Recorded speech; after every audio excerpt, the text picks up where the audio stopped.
Hello and welcome to End Goals, an LCMS Youth Ministry podcast. I'm host Reverend Mark Kiesling, and I'm with DCE Juliana Schultz. We are here to bring parents, church workers, and lay leaders discussions and resources to help your youth ministry meet its end goal, which is young people who are disciples of Jesus Christ for life. Today we continue our research series talking about the first phase of our 2017 research on Millennials and the LCMS.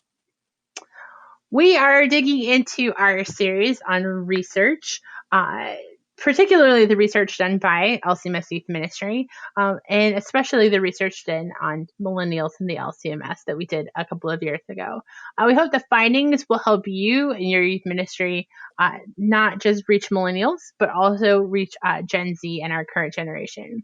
Just to give you a bit of an overview, in 2017, LCMS Youth Ministry partnered with LCMS Research Services to conduct a study of young adult retention in the LCMS and in the larger Christian church. This three-part study sought to learn about Millennials, now young, almost middle-aged adults, and to help us to prepare to work with Gen Z who are currently in our youth ministries. So our goals for this study were to, one, collect data specific to young adults who grew up in the LCMS, regardless of their current faith affiliation. And this was the focus on their home congregation, their family, current beliefs, and what influences their relationship with the church had with their relationship as they were discipled in Jesus. The second piece was to compare research findings from a specifically LCMS perspective with findings with studies in broader American Christianity. So these were studies maybe done by Pew or Fuller Youth Institute or Barna or Lifeway Research, and to see if there were differences but also similarities, as many churches had maybe seen some of the outcomes of research from those play out in their local congregation. We wanted to be able to see how that fit into broader LCMS. The third goal was to initiate a conversation in the church about the care for the millennial generation, to repent where needed, correct, and capitalize on our strengths to serve Generation Z and future generations. So we're going to break this down in a couple of ways. First, we're going to talk about the different phases of research, and then we're going to talk about some of the themes that came out of that. So we're going to talk today about that first phase of research that we did with LCMS congregations. So 1,800 congregations were included in a random sample that we sent out communication to. That sample reflected the size and location of the LCMS kind of overall. Of those who we sent surveys to, 184 congregations responded, usually through a pastor or a DCE. And the survey contained questions about the congregation, and then specifically about the confirmation classes from 2004 to 2006, which, assuming the standard confirmation age of 12 to 14, made those young people in their mid-20s at the time that we did this research. So joining us to kind of debrief that phase of the research is our primary researcher, Ryan Curnutt, who's the Senior Research Analyst for LCMS Research Services. Thanks for joining us, Ryan. Glad to be talking with you. So Ryan, one of the big questions we had going into the research was around the retention rates of young people in our church. And Ryan, can you talk a little bit about how we know the retention rate from baptism to confirmation, and then what we found about the retention rate from confirmation to young adulthood? Yeah, so there really haven't been any direct studies tracking retention from baptism to confirmation at this time, for this time period. But we do get a fairly clear sense of it by looking at synod-wide statistics. So congregations each year report their baptized membership, they report their confirmed membership. They're also asked to report things like child baptisms and junior confirmations. And so by looking at that data, we nationwide or synod-wide, we can actually see that there appears to be a gap, that not every child who is baptized is retained through confirmation, and you know, back in earlier times, it was in the 1950s or so, it was actually a much closer gap. It was much closer. There was hardly any gap at all. But over the last few decades, actually, it's gotten to the point where there's about a 30% gap. So we see that about a third of those who are baptized are not present for confirmation 13 years later. But then after that, we have no real metrics to really track what happens after confirmation in the data we gathered. So that was why we used our survey to look back at those records, who was confirmed in those years, 2004 to 2006, and then ask congregations, where are they now? So we could get a direct measurement. And sadly, what we found out from this exercise was that only around a third of those who were confirmed remained in the LCMS. All these, 14 years later or so. And so what we learned basically is that if you combine those two rates from baptism to young adulthood, it seems as though the retention is 1 in 5. And just to clarify, when we talk about this, because we get this question sometimes, so when we look at this from a synodical standpoint, is this brings into the fact, like some people might be thinking about like just my home church, my youth getting connected as a young adult after college and things, but we're looking at it broadly to say, we have young people who are going to get confirmed, graduate from high school, move to another area, and whether they're finding home in another LCMS home. And our research, we're looking at it nationwide, would show us those young people who do that. So again, we're looking at more of a broad perspective, how well our individual congregations may be connecting with another church when a young person goes off to college and starts a career. So it does take that into account. Yeah, exactly. How many are still in an LCMS congregation Correct. somewhere? Okay. Yeah. Okay. That's helpful. Thank you. Well, and it's a good reminder to us to make sure to fill out accurately the information that congregations send us, right? Because it does help us to get a really good picture overall of where our retention rate is and where we see movement. Because truly, one of the reasons we looked at this data in the first place was because we saw that gap growing from baptism to confirmation in a way that was disconcerting to us. And we wanted some additional information on that. So I did a quick overview of what this phase of research looked like, Ryan, but can you give us kind of a little bit of a better picture of what we did in the congregational research phase of this project? Certainly. I think one of the fundamental questions that went into this was what we were just talking about. Can we get closer to a firm number on a retention rate? And so that was one of the key points. But since we had this opportunity to engage with congregations and learn from them, we used it to also try and find markers, patterns, commonalities among congregations that have produced that have highly retained their young adults, and then those that have seen maybe higher rates of them drifting away. What can we see is in common? What are some of the strengths? What are some of the best practices? What are the characteristics of congregations that hold more of their young adults? And so we were able to look at aspects of the youth ministry program that they had, the staffing, just the broader context, things that can't change, like where is it located? And so we were able to take those and find out, which one of these seem to make a difference, which ones don't make a difference, and what can congregations do in the future if they want to try and improve the rate at which they retain these young people. Which is making us so glad that you were on this research team, because while Mark and I can come up with the questions and the hypothesis most of the time, somewhat, Ryan was definitely the guy who sorts through that and finds those pieces, right? The pieces within that are able to indicate if something has an impact or doesn't. You certainly make the rest of us look a lot smarter than we actually are, for sure. We're like, well, there you go. Right. And often, like, when we look at it, then we're like, well, can you break this down? Because I want to know about this subset of people. And Ryan does a great job of helping us figure out what's meaningful, what has a meaningful impact and what doesn't. And sometimes either of those answers tells us a lot.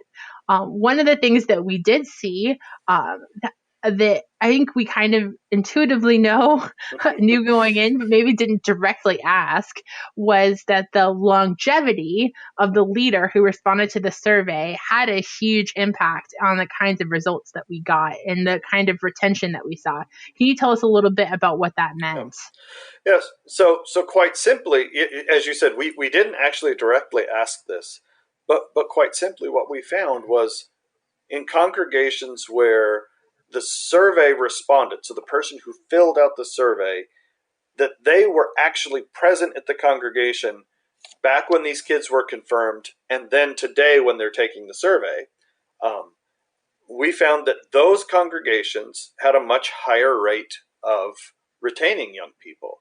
And this person, if we go back and look at our results, we see almost all of these were pastors, and then the next highest group were other church workers, like commissioned workers or DCEs.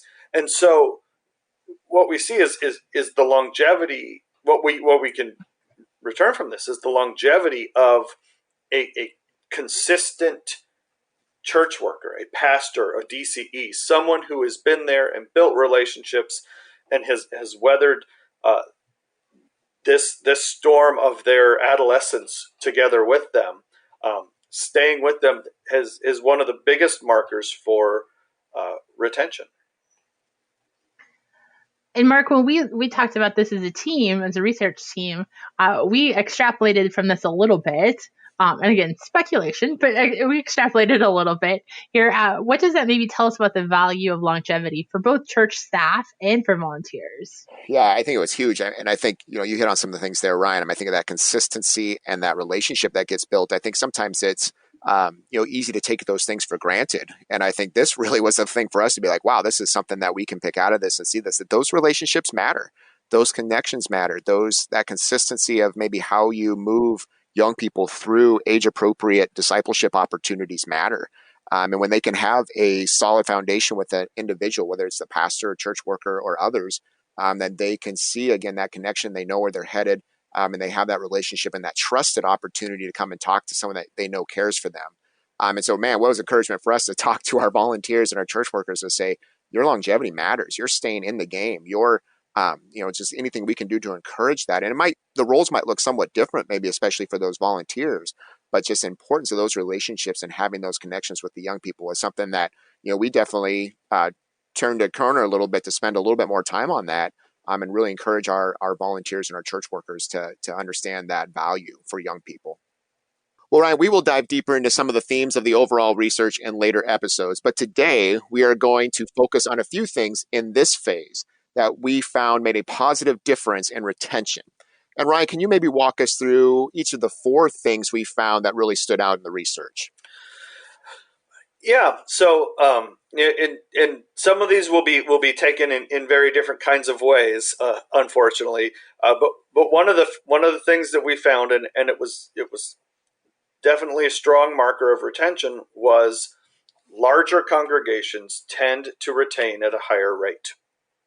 And we're gonna report on everything we see, even though this isn't something that can easily be changed for a congregation.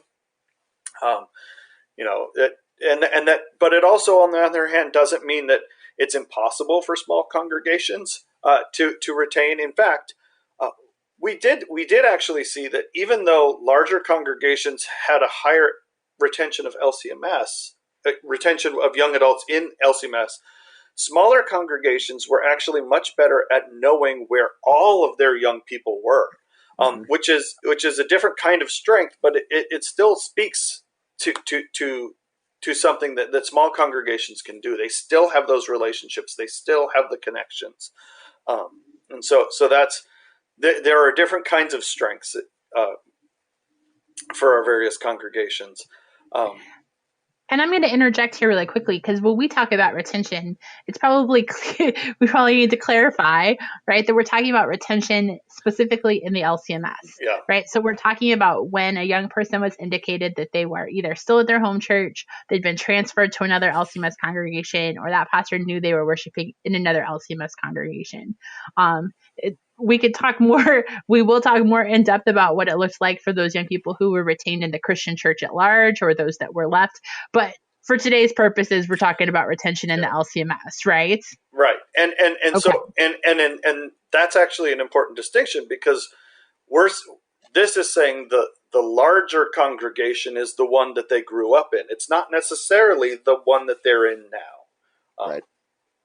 So that's a key distinction. We're talking about the congregations that confirmed and raised these kids through high school, regardless of if they went to another LCMS congregation after high school. And that leads right into this point, because another interesting thing we found was congregations that have had a large number of this same generation move into the church as young adults. So they came after high school and joined this church. We see that church also produced a large number of young adults who were retained in the LCMS as a whole. And so it's what we see is two different sets of time, but these congregations are drawing in, are attracting, are retaining young millennials, both in their adolescence and then later on in young adulthood. And that might be really an indicator that we've located a healthy church, right? A church that is both retaining and is doing outreach and connecting with young people who are coming into that church body. It's probably just an indicator of a healthy church. If I remember correctly, those churches don't necessarily do young adult ministry, right? It was more like, they found a healthy ministry. It wasn't like, we're not trying to say they found a church where they're like doing specifically 20-something ministry, that it was a more broad, we found a home in this location in an LCMS church. Right, correct. One of the things we actually did find was even that having a large proportion of young adults actually doesn't have an effect either. So it's not that it becomes a magnet for young adults and then just becomes a feedback loop. What we actually did find that congregations can retain even if they have just a small number of young adults. So it's not necessarily that it's a specialty, like you were saying.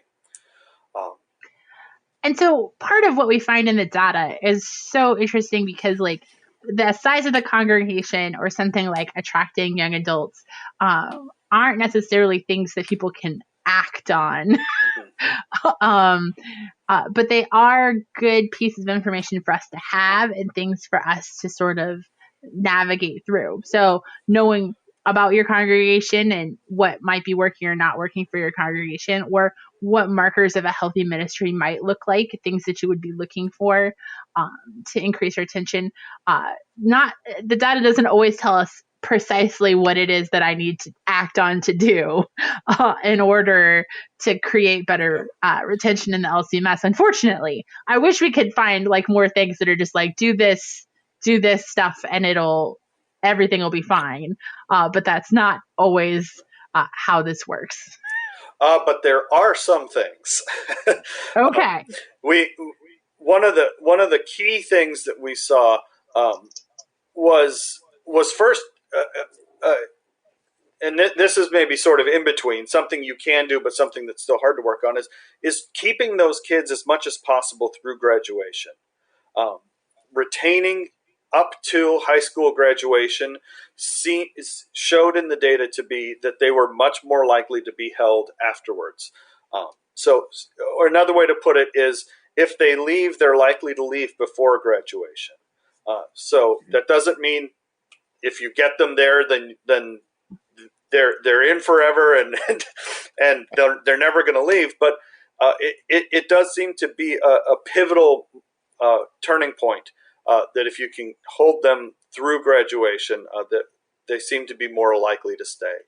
But one thing that absolutely congregations can start doing today is we saw a high correlation with having young leadership.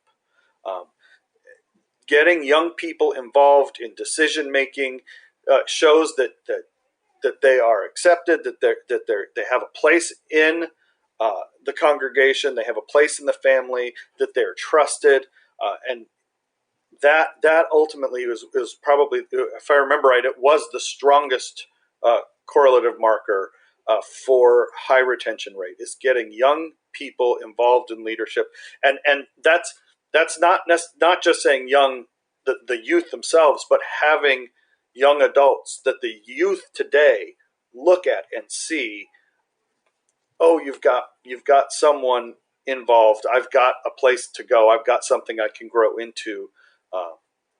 Having young leadership is key. And I think a neat thing about that piece is that we've talked about this in other episodes too, is that you're right, it has this kind of double connection in terms of you've got especially in the sense of you have a young adult in leadership, you've got the high school student who both sees a church that cares for them and cares for young people, maybe is putting them into leadership opportunities. But then even when that young person, high school student, may graduate and go to someplace else, they see the church as a place where they value young people. I'm going to get connected. And so it has this lasting impression on a young person, which was great to see. That might play out differently in individual situations, but it was a neat data point. Yeah. And this push that we see to make sure that they stick through high school graduation really does tell us the value of having high school youth ministry, and whether it's big or little or what that looks like, but having a specific space in which that they have adults that are actively caring for them and engaging them in age appropriate discipleship really is something that can have a long-term impact. It's not just about what you do in those 4 years of high school, post-confirmation, pre-graduation, but that in doing that, we are seeing them carry out that faith life into their young adulthood as well.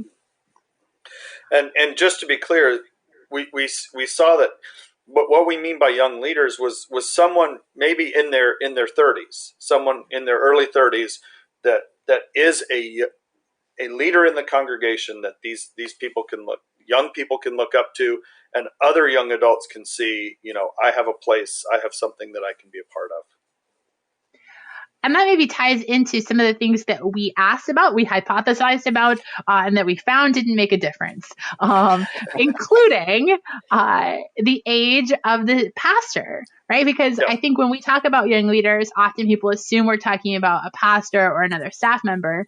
And actually, we asked that, and the age of the pastor didn't make a difference. Correct. So yeah, all this talk about young leadership, exactly like you said, it didn't have to be the pastor. In fact, in most cases, it wasn't. There are other leaders in our congregations, and but in many ways, the age of the pastor didn't make a difference. In fact, if it made any difference, it was that older pastors were slightly more likely to be in churches with higher retention rates. But what that seems to be linked to what we talked about earlier, the longevity. So it's not likely that a 30-some pastor was there 12 years ago as pastor. But so having young leadership present in the congregation, that young people can see themselves in leadership, is key. But that doesn't mean that we need to send out our older inexperienced ministers, because they still have a valuable role they can play, and it isn't detrimental by any means. I think maybe the diversity in leadership is probably far more important. So that was one spot where we saw something didn't necessarily make a difference. I think you hit another one of those, that it didn't make a difference if we saw kind of a large group of young adults in worship or not. Is there anything else on that one that maybe we would talk about? One that stood out to me that I was actually expecting to see the other way around was there wasn't a higher retention rate for congregations that were near local colleges or universities.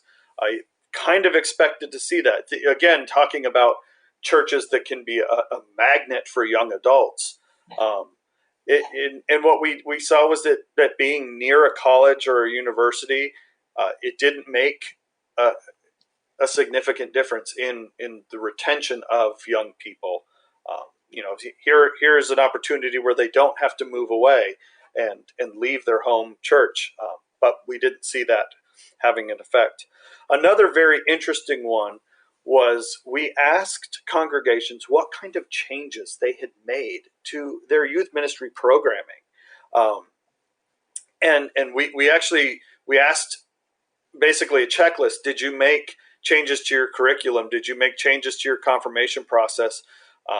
And we had a whole checklist that they went through. And so we both quantified the changes that they made, the number of changes, as well as just the kinds of changes that they made. And what we found was that for nearly all of these things, there wasn't a profound impact on retention. And what that might be is that some, I postulate, and we can't really test this, but I wonder if we have some congregations that made good changes and some congregations that made bad changes. And so when we hold all those up, and some congregations that first made bad decisions and then made good decisions, and you put all those together, and it kind of just washes out and creates a zero sum.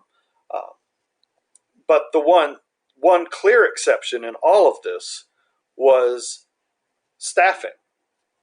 Congregations that had increased youth ministry related staffing saw an increase in retention. And likewise, we saw that if they decreased the number of staff, we saw a lowered rate of retention. Now, we don't know the order in which this happened. We don't know if maybe the staff was let go because they were doing a terrible job of retaining the young people, or the young people were leaving, so the staff had to be let go. But it is key. I think broadly speaking, it does speak to that sort of investment in placing even if it's a perceived, but placing a value upon the development of the young people, that they know and their families know that they're being provided for and taken care of within the church family specifically. I know those were questions that I was very interested in. I was looking for that silver bullet for confirmation, something that would have all the answers that we could talk about programmatically. And I think too, even in some of the way that we train, whether it's commissioned ministers and ordained pastors about around programming, is that we have churches who are probably looking for programmatic ministry. And at the same time, I think we're pushing back a little bit and saying it's about relationships. And how do you bring those together? So how do you have programs that build relationships? And really making that a key focus. I know that was one of the things that came out of the research that we did. So I'll just throw this question out. Why is the idea that we have to change relationships, not just programming, so powerful when you look at this research? I think that's something that has broader sociological implications than even just what's happening in the church. That is a trend that has really defined this generation of Americans, that they're sort of, they don't have much of an eye or a preference towards structured or institution. Anything impersonal doesn't appeal to them as much as sort of interpersonal, relational. It's almost cliche to use these words, but it time and again has proved that they're true, that real and authentic is what they desire most. Those are their top values. And so seeing relationships, seeing that kind of appreciation is better than even a well-refined, perfectly efficient, structured program. What they really want is someone who cares about them, mm-hmm. who invests in them. It is so interesting to me that we formulated this question expecting to see that programmatic change, right? I think we expected to see that when people were actively making programmatic changes, which is what most churches are doing, which is what we found. Almost all churches were doing some kind of programmatic change. That would somehow make a difference. And I think our thought really was kind of what thoughts have been for a long time, which is like, if you could just find the right curriculum, if you could just find the right setup, that would somehow, that could change the relationship that young person has with the church, and retain them in the church. And what we found both here and in other parts of the data was that that really the programs that worked were the programs that build relationships and that offered leadership and that helped engage them in the broader church and did all the things that we then turned into the 7 practices of healthy youth ministry, right? That it wasn't that we don't need to be looking at how we're changing the program so much as how are we building relationships and what programs, what curriculums are going to help us get there. How are we lifting up young leaders and what programs and curriculum are going to get us there? We don't toss out programs and curriculum. Like we're not actually going to chuck it all out the window. But it's what's serving what, right? So it's the programs are serving relationships rather than relationships that are serving the program, and who's in charge on that. I truly we did not go in expecting that was going to be this as strong as it was. And that ended up being how we named the book. Right. Right. And you're going to hear us talk about that throughout this series, is that really became kind of this fulcrum, this like center point of a lot of the things that we found. Yeah. And one thing I would want to add too is changing program is not harmful either. So there's still may be reasons to refine what you're doing, to refine your curriculum, to refine the stages and steps that you might be taking. But what we saw is that the simple act of doing that is not improving retention. Yeah. Oh, super helpful. Mark, I think one of the things that can happen as we start to dive into this data is that it can come across as a lot of law and not a lot of gospel. And I think that's fair, right? Because this can come across as like, well, if you're not X, Y, and Z, then you're not doing what God's called you to do. So how do we make sure in all of this, both in this looking at this research, but all research, that our focus stays on Christ and his ministry and not just fall into kind of guilt and despair over the fact that we're not a large congregation or we don't have young leaders or any of that. Well, I think in the same way you're talking about, is a relationship serving program or program is serving relationship. It's again that to not get lost and forget what our foundations are too. I mean, that we talk about Word and Sacrament ministry, where we ourselves hear that we are forgiven sinners, and we're able to share that message with young people and people of all ages. And so that's where we don't want to get lost in all of this, that's our center, that's our foundation, is Christ and his gifts for us and that grace that we receive. So we start there and not lose sight of that. But then be able to look at trends. I mean, we look at history in terms of how communication has changed, the opportunities we have. I mean, I think of now coming out of coronavirus, of how, who had Zoom meetings as part of their youth ministry structure a year ago. And yet, because of relationships, because of the gospel, because we care for one another, people figured it out in sometimes a week to do that, because of we know Christ's love for us, and that is the foundation and the engine that drives these relationships, that drives the program. And so that we're continuing to communicate that, and to know, again, we're going to make mistakes as we fallible human beings figure this out in ministry, but that we come through that in humility, asking for forgiveness where we need to, and continue to strive to do better because we want to serve one another, and that we're thinking what is best for our families, our young people, our children, and our congregations, and having those honest conversations about that. And so we try to learn. That's why we wanted to do this research, to learn from it. Again, not to provide guilt or fear or point fingers, but so that we can work together as a church body and in its individual congregations to serve our young people and point them to Jesus and the gospel. Super helpful.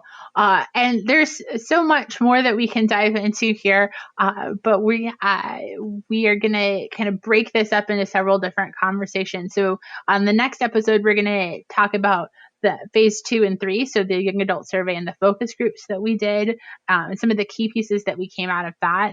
And then we're going to talk with some of the other parts of our research team about some of the themes that we saw that came out of that. So we hope that you're sticking around, listening to all of these. We're excited to kind of take you along as we kind of go back through this data for millionth time it thinks for us, but sometimes it's always new for somebody, and a way that we think helps point you back to the gospel and helps you to point other people back to the gospel in an effective way, as we empower you in your youth ministry. So a couple of closing questions that we have for you.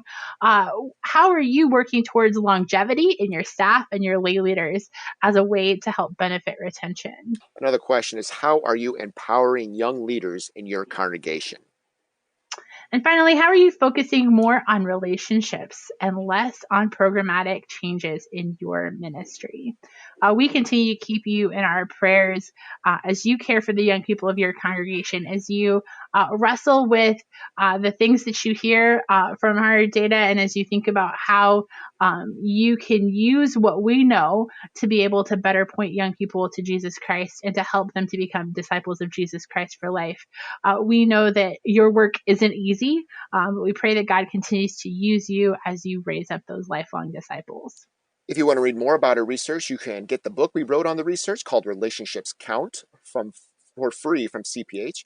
We hope it'll help you think through the blessing of God's grace of Christian relationships and how the church can engage young people as disciples of Jesus Christ for a lifetime. End Goals Podcast is a production of LCMS Youth Ministry and KFUO Radio. To find out more about LCMS Youth Ministry or to find links to resources mentioned, go to kfuo.org/youth ministry. Thank you for listening and caring for the young people of our church.